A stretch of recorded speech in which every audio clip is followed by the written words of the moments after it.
Atomic Habit, karya buku James Clear. Pengantar, kisah saya. Pada hari terakhir tahun kedua saya di SMA, tongkat pemukul bisbol menghantam muka saya.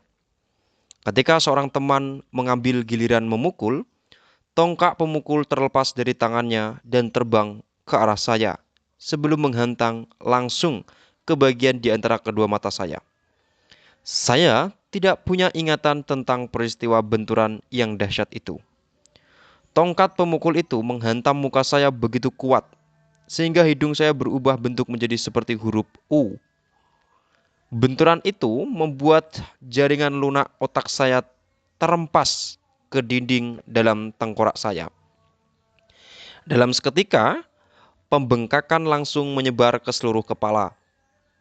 Dalam sepersekian detik, hidung saya patah. Ada sejumlah struktur tengkorak dan ada 2 serpih kelopak mata yang rontok. Ketika membuka mata, saya melihat orang-orang menatap saya dan memburu untuk memberikan bantuan. Saya menunduk dan melihat bintik-bintik merah di baju saya. Salah seorang teman kelas membuka kaos dan memberikannya kepada saya. Saya memakainya untuk menyumbat darah yang mengucur deras dari hidung saya. Terguncang dan bingung, saya tidak tahu seberapa serius cedera yang saya alami. Guru saya merangkul dan mengajak saya memulai perjalanan panjang dengan berjalan ke klinik sekolah, menyeberang lapangan, menuruni bukit, dan kembali ke gedung sekolah. Entah berapa orang yang memapah saya, membuat saya tetap tegak. Kami berjalan pelan-pelan. Tidak ada yang sadar bahwa setiap menit dalam situasi ini sangatlah penting. Setiba di klinik sekolah, perawat mengajukan serangkaian pertanyaan. Tahun berapa ini? 1998, jawab saya. Padahal seharusnya 2002. Siapa Presiden Amerika Serikat? Bill Clinton, kata saya. Jawabannya benar adalah George W. Bush. Siapa nama ibu kandungmu? Saya terbata-bata. 10 detik berlalu. Pati, kata saya santai. Tak peduli pada kenyataan bahwa saya memerlukan 10 detik untuk mengingat nama ibu sendiri. Itulah pertanyaan terakhir yang saya ingat. Tubuh saya tak sanggup mengatasi pembengkakan cepat dalam otak saya dan saya kehilangan kesadaran sebelum ambulans tiba.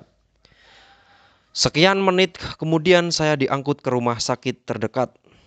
Tak lama setelah tiba di sana, tubuh saya mulai gatal, berfungsi sulit.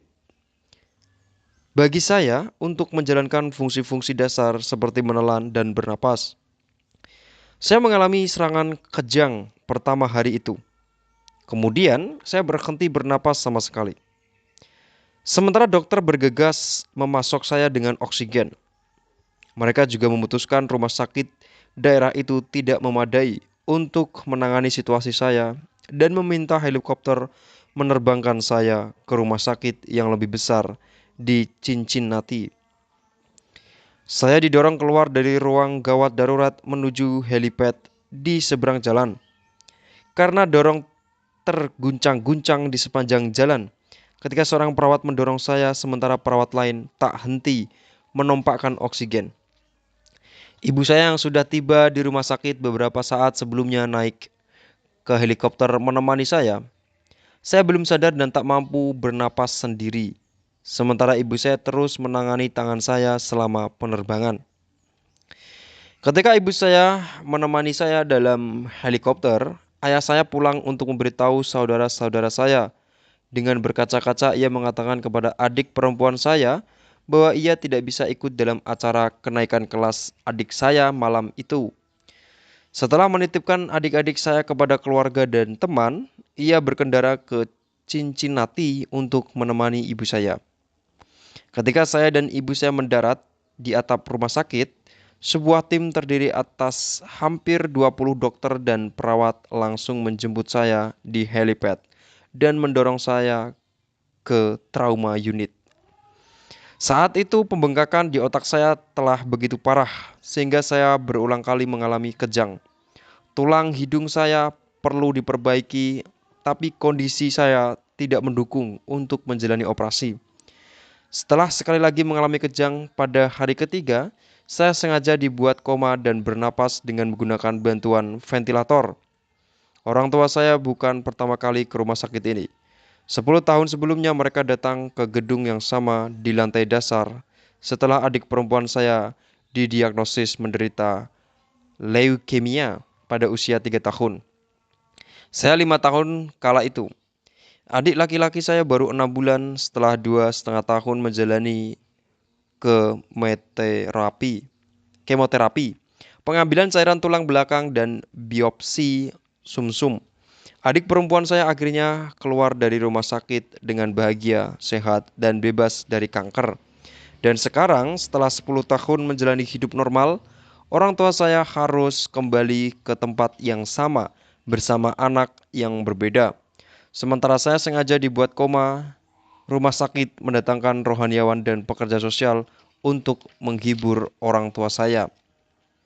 Ia orang yang sama yang pernah menemui mereka 10 tahun lalu setelah tahu adik saya menderita kanker. Ketika siang berubah menjadi malam, beberapa mesin membuat saya tetap hidup. Orang tua saya berusaha tidur di karpet rumah sakit. Mereka sangat kelelahan, tapi bolak-balik terbangun dengan rasa cemas. Belakangan ibu saya bercerita, itu malam paling buruk yang pernah kualami. Sembuh. Syukurlah, esok paginya saya mampu bernafas lagi sampai ke tingkat yang membuat para dokter berani melepaskan saya dari kondisi koma. Ketika akhirnya kesadaran saya kembali, ternyata saya kehilangan kemampuan mencium bau. Sehingga seseorang perawat meminta saya meniup dengan hidung, kemudian mengendus sekotak jus apel. Indera penciuman saya kembali, tapi yang di luar dugaan. Aksi mengembus napas kuat-kuat ternyata memaksa udara menembus bocor pada tulang kelopak mata dan mendorong mata kiri saya keluar. Bola mata saya keluar dari rongga orbitalnya dan tidak lepas hanya karena masih ada serabut saraf yang menghubungkannya dengan otak. Menurut dokter mata, bola mata saya perlahan-lahan akan kembali ke tempat semula, sejalan dengan terlepasnya udara yang terjebak. Tapi entah berapa lama waktu yang diperlukan. Saya dijadwalkan menjalani operasi 1 pekan kemudian, yang berarti saya masih harus beristirahat beberapa waktu lagi. Saya seperti petinju yang babak belur dalam turnamen tinju. Tapi saya boleh meninggalkan rumah sakit.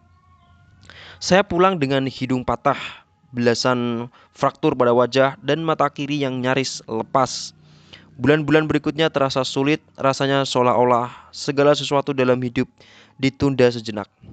Selama beberapa pekan, penglihatan saya ganda, dan saya secara harfiah tidak bisa melihat lurus ke depan. Sebulan lebih kemudian, bola mata saya akhirnya kembali ke posisi normalnya, karena kadang masih kejang-kejang dan penglihatan masih bermasalah. 8 bulan kemudian saya baru dapat mengendarai mobil lagi. Saat fisioterapi saya melatih pola-pola motorik dasar seperti berjalan mengikuti garis lurus, saya bertekad tidak membiarkan kecelakaan itu meruntuhkan semangat saya. Tapi tak jarang saya merasa tertekan dan sangat galau. Perih sekali rasanya ketika sadar betapa jauh jalan yang harus saya tempuh untuk kembali ke lapangan bisbol 1 tahun kemudian. Bisbol selalu menjadi bagian utama dalam hidup saya. Ayah saya pernah bermain untuk sebuah klub liga kecil bernama St. Louis Cardinals, dan saya mempunyai mimpi untuk bermain secara profesional. Setelah rehabilitas selama berbulan-bulan, yang saya inginkan lebih dari yang lain adalah kembali ke lapangan. Namun, upaya kembali ke lapangan bisbol tidaklah mulus. Ketika musim pertandingan digelar, saya satu-satunya siswa tahun pertama yang tidak lolos ke tim bisbol utama. Saya pernah bermain bersama siswa tahun kedua pada kejuaraan tim cadangan. Saya telah bermain bisbol sejak usia 4 tahun. Dan bagi seseorang yang telah sangat berpengalaman dalam olahraga ini, tidak lolos ke tim utama sangatlah memalukan.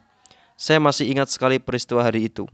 saya duduk di mobil dan menangis sambil mencari-cari gelombang di radio, mendengarkan lagu-lagu penghibur kegalauan saya. Setelah setahun tanpa rasa percaya diri, pada tahun keempat saya berusaha masuk ke tim utama lagi, tapi jarang berhasil di lapangan. Secara keseluruhan, saya memainkan 11 inning dan dalam pertandingan bisbol tim utama hampir tidak mencapai satu game pun. Terlepas dari karir bisbol yang kurang cemerlang di SMA, saya masih percaya dapat menjadi pemain besar. Dan saya tahu supaya segalanya membaik, sayalah satu-satunya yang bertanggung jawab untuk mewujudkannya. Titik perubahan datang 2 tahun setelah kecelakaan itu, ketika saya mulai kuliah di Denison University. Itu awal baru dan di situ untuk pertama kalinya saya menemukan kekuatan dahsyat kebiasaan-kebiasaan kecil. Bagaimana saya belajar tentang kebiasaan? Kuliah di Denison adalah salah satu keputusan terbaik saya dalam hidup. Saya mendapat posisi dalam tim baseball dan walaupun berada di urutan terbawah sebagai mahasiswa baru, bergembira saya meluap-luap. Meskipun sempat kacau ketika di SMA, saya berhasil menjadi atlet universitas. Saya sadar belum akan dimainkan dalam tim bisbol dalam waktu dekat. Jadi saya berfokus pada upaya mengatur diri. Sementara teman-teman begadang untuk mengobrol atau bermain video game. Saya membangun kebiasaan tidur yang baik dengan tidur lebih dini setiap malam. Di dunia asrama, mahasiswa yang serba bebas dan jorok, saya bertekad membuat kamar saya tetap bersih dan rapi. Perbaikan-perbaikan ini remeh, tapi memberi saya kesan mampu mengendalikan hidup. Saya mulai merasa percaya diri lagi, dan kepercayaan diri yang meningkat ini berimbas ke kelas. Karena kebiasaan-kebiasaan belajar saya ikut membaik dan saya berusaha meraih A untuk semua mata kuliah selama tahun pertama. Kebiasaan adalah rutinitas atau perilaku yang dijalankan secara teratur dan dalam banyak kasus secara otomatis ketika semester 1 berganti ke semester berikutnya. Saya berhasil mengumpulkan kebiasaan-kebiasaan kecil tapi konsisten yang akhirnya mengantar ke hasil-hasil yang tak terbayangkan sewaktu saya baru mulai. Sebagai contoh, untuk pertama kali dalam hidup, saya membiasakan mengangkat beban beberapa kali seminggu. Dan pada tahun-tahun berikutnya, tubuh saya yang setinggi 190 cm bertambah kekar dengan bobot naik dari 85 kg menjadi 100 kg. Ketika musim pertandingan tahun kedua dimulai, saya mendapat posisi awal sebagai pitcher. Pada tahun berikutnya, saya terpilih sebagai kapten tim. Dan pada penghujung tahun, saya terpilih menjadi anggota tim utama. Namun baru pada musim tahun terakhir saya, kebiasaan-kebiasaan tidur, belajar, dan latihan fisik sungguh mulai mendatangkan hasil. 6 tahun setelah kecelakaan terhantam pemukul bisbol tepat di wajah, diterbangkan ke rumah sakit dan sengaja dibuat koma, saya terpilih sebagai atlet putra terbaik Denison University dan salah satu ESPN Academic All-American Team, kehormatan yang hanya diberikan kepada 33 pemain di seluruh Amerika. Ketika lulus, namun saya tercantum di buku tahunan universitas dalam 8 kategori berbeda. Pada tahun yang sama, saya dianugerahi penghargaan akademis tertinggi di universitas itu, medali rektor. Semoga Anda memaafkan saya karena cerita yang terkesan berlebihan ini. Sejujurnya, tidak ada yang legendaris atau historis dalam karir olahraga saya. Saya tidak pernah sampai menjadi pemain profesional. Namun dengan mengenang tahun-tahun itu, saya percaya telah meraih sesuatu yang terbilang langka. Saya berhasil memaksimalkan potensi, dan saya percaya konsep-konsep dalam buku ini juga dapat membantu Anda memaksimalkan potensi.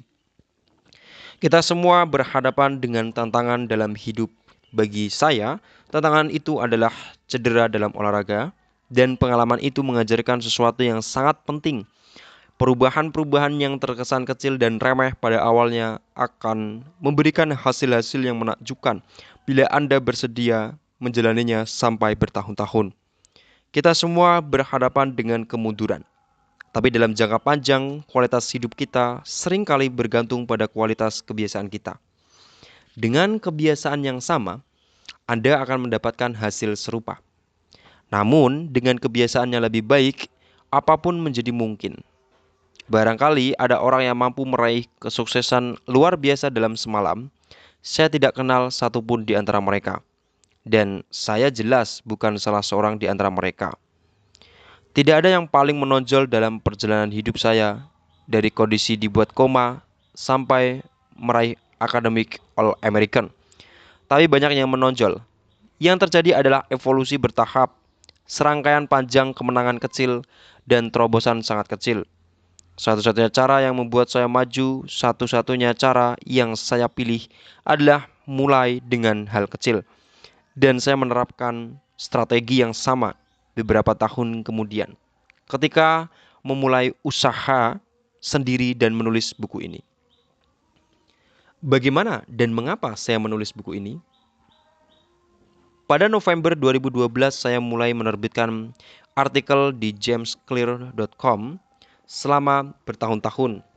Saya menyimpan catatan-catatan tentang pengalaman-pengalaman pribadi saya yang berkaitan dengan kebiasaan dan saya akhirnya siap membagikan semua itu kepada publik.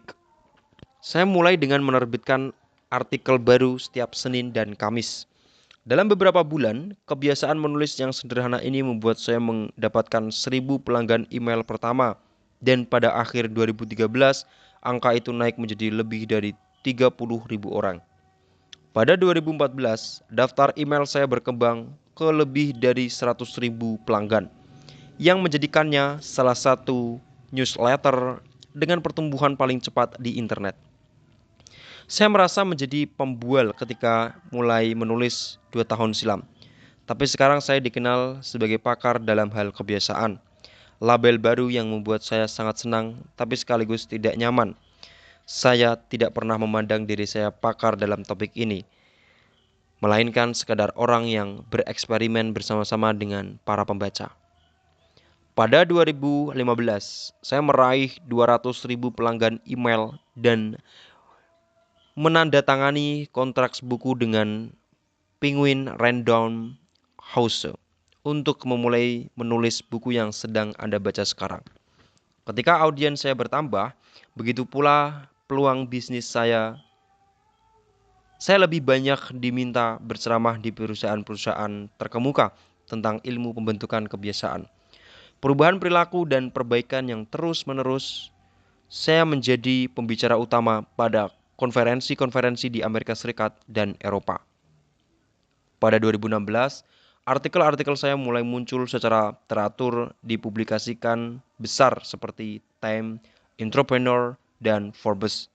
Yang menakjubkan, tulisan saya dibaca oleh lebih dari 8 juta orang tahun itu. Pelatih-pelatih di NFL, NBA, dan MLB mulai membaca karya saya dan membagikannya kepada tim-tim mereka.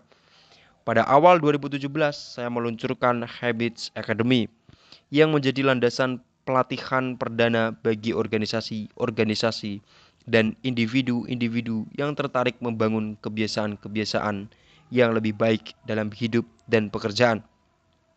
Perusahaan-perusahaan yang termasuk Fortune 500 serta usaha-usaha rintisan yang baru tumbuh mulai merekrut pemimpin dan melatih staf. Secara keseluruhan, lebih dari 10.000 pemimpin, manajer, pelatih, dan guru telah digembleng oleh Habits Academy. Dan karya saya bersama mereka telah mengajarkan banyak sekali kepada saya tentang apa yang diperlukan untuk membuat kebiasaan-kebiasaan tersebut berhasil di dunia nyata. Sewaktu saya memberikan sentuhan akhir pada buku ini dalam 2018, James Clear menerima jutaan pengunjung per bulan dan hampir 500.000 orang menjadi pelanggan untuk email newsletter saya. Jumlah yang sungguh di luar dugaan ketika saya baru mulai, karena berpikir tentang hal itu pun dulu saya tidak berani. Bagaimana buku ini akan bermanfaat bagi Anda? Pengusaha dan investor Naval Ravikant berkata, untuk menulis buku yang hebat, mula-mula Anda harus menjadi buku itu. Saya mulai mengetahui gagasan-gagasan yang disebutkan di sini karena saya terpaksa mempraktikannya. Saya harus mengandalkan kebiasaan-kebiasaan kecil untuk bangkit dari cedera, agar menjadi lebih kuat secara fisik, agar dapat tampil berprestasi di lapangan, agar dapat menjadi penulis, agar dapat membangun bisnis yang sukses, dan sekedar untuk berkembang menjadi orang dewasa yang bertanggung jawab. Kebiasaan-kebiasaan kecil membantu memaksimalkan potensi saya, dan karena Anda memilih buku ini, saya menebak bahwa Anda juga ingin memaksimalkan potensi Anda. Di halaman-halaman mendatang, saya membagikan rencana selangkah demi selangkah untuk membangun kebiasaan yang lebih baik, bukan untuk beberapa hari atau minggu, tapi seumur hidup. Meskipun sains mendukung semua yang telah saya tulis, buku ini bukan makalah penelitian ilmiah, buku ini petunjuk pelaksanaan. Anda akan menemukan kebijaksanaan dan saran praktis di bagian depan dan di bagian tengah. Sementara saya menerangkan ilmu di balik cara menciptakan dan mengubah kebiasaan-kebiasaan Anda yang mudah dipahami dan diterapkan. Bidang-bidang yang saya manfaatkan biologi, ilmu saraf, filsafat, psikologi, dan sebagainya sudah ada bertahun-tahun. Yang saya tawarkan kepada Anda adalah sintesis gagasan-gagasan terbaik yang pernah terpikir oleh orang-orang cerdas sejak lama sekali, serta temuan-temuan paling menarik yang dibuat oleh ilmuwan belakangan ini. Sumbangan saya semoga adalah menemukan gagasan-gagasan yang paling penting dan mengaitkannya sedemikian, sehingga sangat mudah diterapkan. Apapun yang baik dalam buku ini adalah jasa banyak pakar sebelum saya. Sedangkan apapun yang konyol, anggaplah itu kesalahan saya. Tulang punggung buku ini adalah model kebiasaan 4 langkah saya mendapatkan petunjuk. Cue menumbuhkan gairah, craving menanggapi, respon dan menikmati hasilnya, reward dan 4 kaidah perubahan perilaku yang perkembangan dari langkah-langkah tadi. Pembaca yang berlatar belakang psikologi mungkin mengenali sebagian istilah ini dari operant conditioning, yang pertama kali didalilkan sebagai stimulus response reward oleh B.F. Skinner pada 1930-an dan belum lama ini dipopulerkan sebagai Cue Routine Reward dalam The Power of Habit oleh Carlos Duhigg. Ilmuwan perilaku seperti Skinner sadar bahwa jika menawarkan ganjaran yang tepat, Anda dapat membuat orang bereaksi dengan cara tertentu. Namun, meskipun model Skinner sungguh memberikan hasil yang istimewa dalam menerangkan bagaimana rangsangan dari luar memengaruhi kebiasaan kita, model itu belum cukup menjelaskan bagaimana pikiran, perasaan, dan keyakinan kita berdampak terhadap perilaku kita. Kondisi-kondisi internal, suasana hati dan emosi juga penting dalam dasawarsa lalu. Ilmuwan memulai menentukan hubungan antara pikiran, perasaan, dan perilaku kita. Penelitian ini juga dibahas dalam buku ini. Secara keseluruhan, kerangka yang saya tawarkan adalah model terpadu antara ilmu kognitif dan ilmu perilaku. Saya percaya ini salah satu model pertama perilaku manusia yang dapat dijelaskan dengan tepat pengaruh rangsangan eksternal dan emosi internal terhadap kebiasaan kita. Sementara ada istilah yang terasa akrab. Saya percaya bahwa hal-hal terperinci dan penerapan 4 kaidah perubahan perilaku akan menawarkan cara baru untuk membentuk kebiasaan-kebiasaan Anda. Perilaku manusia selalu berubah dari situasi ke situasi, dari saat ke saat, dari detik ke detik. Namun, buku ini bicara tentang yang tidak berubah. Buku ini membahas dasar-dasar perilaku manusia, prinsip-prinsip abadi yang dapat Anda andalkan dari tahun ke tahun. Gagasan-gagasan yang dapat Anda pakai untuk melandasi bisnis, keluarga, hidup Anda.